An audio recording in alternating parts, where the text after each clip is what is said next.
La virginité de Marie. Par-dessus le sommet de la montagne, là où se trouve le Maître, se trouve aussi Marie, la Mère universelle, celle qui se fit femme au second temps pour que se réalise le prodige de l'incarnation du Verbe divin.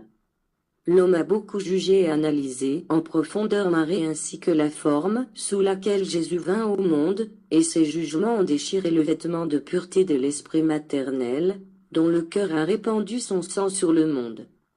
Je suis venu en ce temps pour lever les voiles de l'inconnu, pour éloigner le doute de l'incrédule et lui prodiguer la connaissance des enseignements spirituels. Les hommes ont fait de ma vérité, qui ressemblait à un chemin, beaucoup de sentiers sur lesquels, la plupart du temps, ils se perdent. Et tandis que les uns recherchent l'intercession de la Mère céleste, et que les autres la désavouent, son manteau d'amour et de tendresse les enveloppe tous pour l'éternité. Depuis l'aube des temps, je révélais l'existence de la Mère spirituelle, celle dont parlèrent les prophètes bien avant qu'elle vienne au monde. Marie fut envoyée pour manifester sa vertu, son exemple et sa divinité parfaite. Elle ne fut pas une femme de plus parmi l'humanité.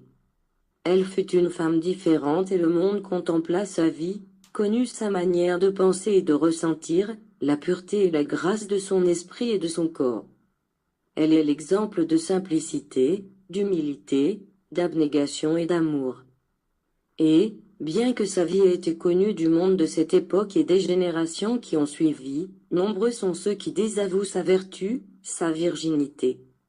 Il ne s'explique pas le fait qu'elle ait pu être vierge et mère. L'homme est incrédule par nature et n'a pas su juger les œuvres divines avec l'esprit préparé. S'il étudiait les Écritures et analysait l'incarnation de Marie et la vie de ses ancêtres, il parviendrait à savoir qui elle est.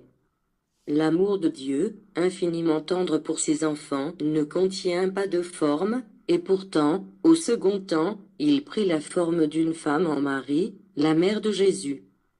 Comprenez que Marie a toujours existé, puisque son essence, son amour, sa tendresse ont toujours été en la divinité. Que de théories les hommes ont-ils élaborées et que de confusions ont-ils commis à propos de Marie. Combien ont-ils blasphémé au sujet de sa maternité, sa conception et sa pureté. Le jour où ils comprendront vraiment cette pureté, ils se diront, il aurait mieux valu que nous ne naissions pas. Des larmes de feu brûleront leur esprit, alors Marie les enrobera dans sa grâce.